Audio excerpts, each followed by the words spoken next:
بیت اللہ اور مخصوص ایام میں معین طریقے سے مناسک حج ادا کرنے کا نام حج ہے۔ حج مخصوص ایام میں ہی ادا کیا جاتا ہے۔ حج کی عبادت کے مخصوص ایام 8 سے 12 ذی الحجہ ہیں۔ ذی الحجہ اسلامی سال کا آخری مہینہ ہے۔ حج کے دوران جو عبادات سر انجام دی جاتی ہیں انہیں مناسک حج کہا جاتا ہے۔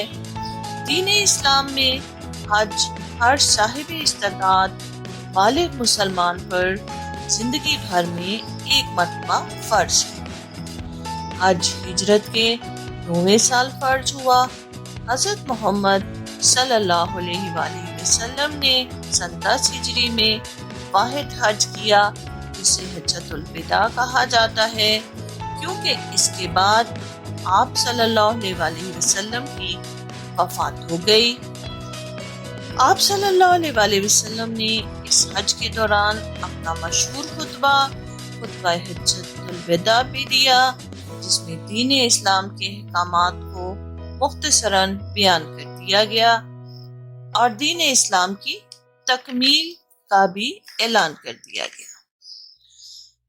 زندگی میں ایک بار حج فرض ہے، اس کے بعد جتنے بھی حج کیے جائیں گے یہ نفلی حج ہوں گے۔ ہر سال میں ایک بار حج کی عبادت ادا کی جاتی ہے۔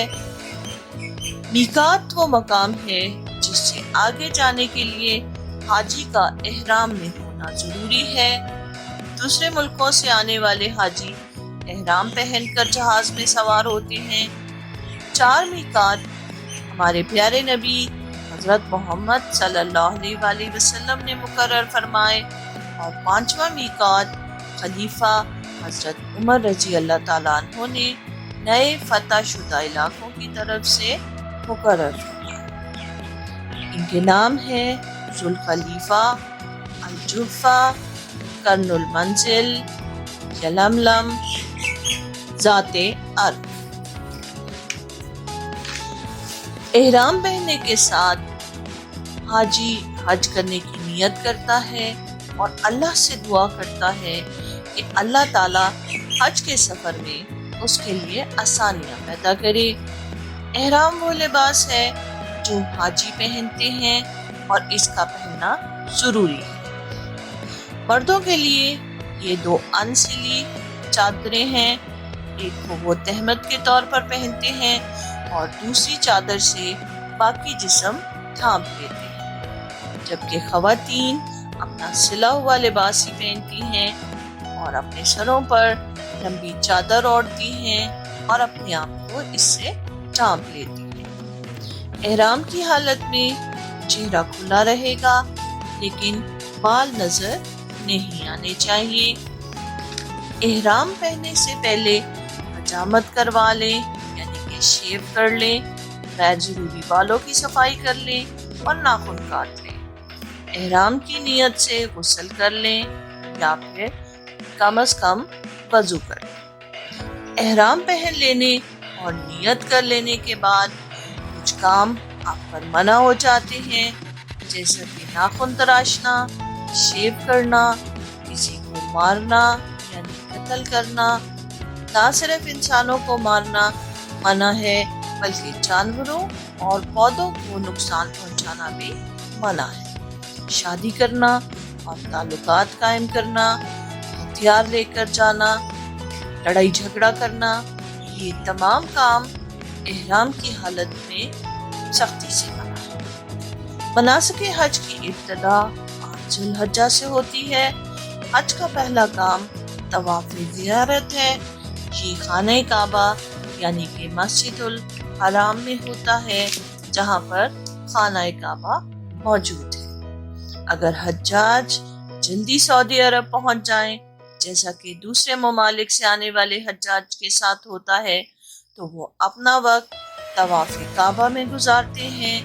اس میں لوگ عمرہ بھی کرتے ہیں۔ عمرہ کو چھوٹا حج بھی کہا جاتا ہے۔ یہ نفلی عبادت ہے، یہ سال کے کسی وقت بھی ہو سکتا ہے۔ اس میں طواف کعبہ اور سعی شامل ہیں۔ عمرہ کسی دوسرے ساتھی کو ثواب پہنچانے کی نیت سے بھی کیا جا سکتا ہے۔ حج کی عبادت میں یہ نہیں ہو سکتا۔ حج کی عبادت ہر شخص کو خود ہی کرنی ہے۔ طواف میں خانہ کعبہ کے گرد 7 چکر لگائے جاتے ہیں اور مخصوص دعائیں پڑھی جاتی ہیں۔ یہ صرف مسجد الحرام میں ہی ہو سکتا ہے۔ مسجد الحرام کے صحن، برآمدے اور چھت کسی جگہ بھی طواف ہو سکتا ہے۔ طواف اس طرح سے کیا جائے کہ خانہ کعبہ آپ کے بائیں جانب ہو۔ یہ طواف حجر اسود کے مقام سے شروع کیا جاتا ہے۔ اگر موقع ملے تو حجاج حجر اسود کی زیارت بھی کرتے ہیں۔ یہ ایک سیاہ پتھر ہے جو جنت سے آیا ہے اور حضرت ابراہیم علیہ السلام نے اسے یہاں لگایا، اور جب حضرت محمد صلی اللہ علیہ وسلم کے دور میں خانہ کعبہ کی دوبارہ سے تعمیر ہوئی تو اسے صلی اللہ علیہ وسلم نے نصب کیا۔ خانہ کعبہ کے پاس ہی وہ مقام ہے جہاں حضرت ابراہیم علیہ السلام نے کھڑے ہو کر خانہ کعبہ کی تعمیر کی۔ اس مقام پر آپ کے قدموں کے نشانات موجود ہیں۔ اسے مقام ابراہیم کہا جاتا ہے۔ حج کے لیے آنے والے لوگ یہاں نوافل ادا کرتے ہیں۔ ہر طواف کے بعد سعی کرنا ضروری ہے۔ سعی میں صفا اور مروہ پہاڑیوں کے درمیان 7 چکر لگائے جاتے ہیں۔ یہ فاصلہ دوڑ کر عبور کرنا ہوتا ہے۔ تیزی سے چل کر بھی سعی کی جا سکتی ہے۔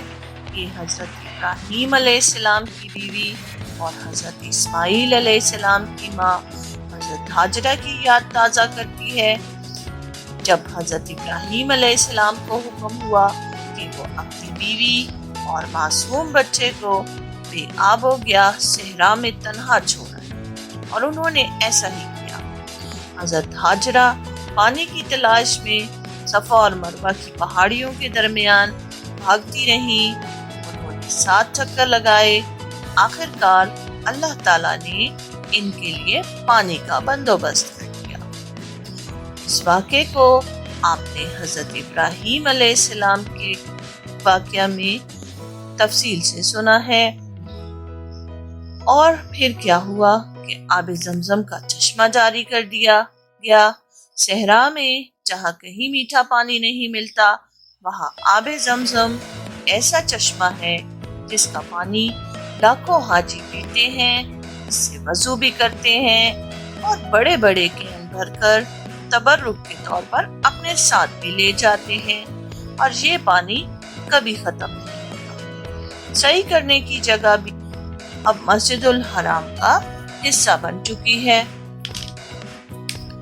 طواف کے دوران جو تکبیرات پڑھی جاتی ہیں انہیں تلبیہ کہا جاتا ہے۔ تلبیہ یوں پڑھی جاتی ہے: لبیک اللہم لبیک، لبیک لا شریک لک لبیک، ان الحمد والنعمت لک والملک لا شریک لک۔ ترجمہ: حاضر ہوں اے اللہ، میں حاضر ہوں، تیرا کوئی شریک نہیں، حاضر ہوں، بے شک حمد و ثنا تیرے ہی لائق ہے، ساری نعمتیں تیری عطا کی ہوئی ہیں، بادشاہی تیری ہے اور تیرا کوئی شریک نہیں۔ طواف زیارت کرنے کے بعد حجاج مینا میں جمع ہو جاتے ہیں۔ مینا ایک کھلا میدان ہے۔ 9 ذی الحجہ کے دن لوگ میدان عرفات میں چلے جاتے ہیں۔ یہ مکہ سے 20 کلومیٹر کی دوری پر واقع ہے۔ یہاں ایک بہت بڑا میدان ہے جہاں حجاج کے لیے خیمے لگائے جاتے ہیں۔ حجاج ان خیموں میں اپنا سامان رکھتے ہیں۔ مرد حضرات مسجد میں چلے جاتے ہیں اور خواتین وہیں رہ کر نفلی عبادات کرتی ہیں اور دعائیں کی جاتی ہیں۔ اس دن کی دعائیں قبول ہوتی ہیں۔ میدان عرفات کے ایک طرف جبل رحمت ہے، یہ پہاڑی ہے، اس کے اوپر مسجد نمرہ بنی ہوئی ہے۔ یہاں امام کعبہ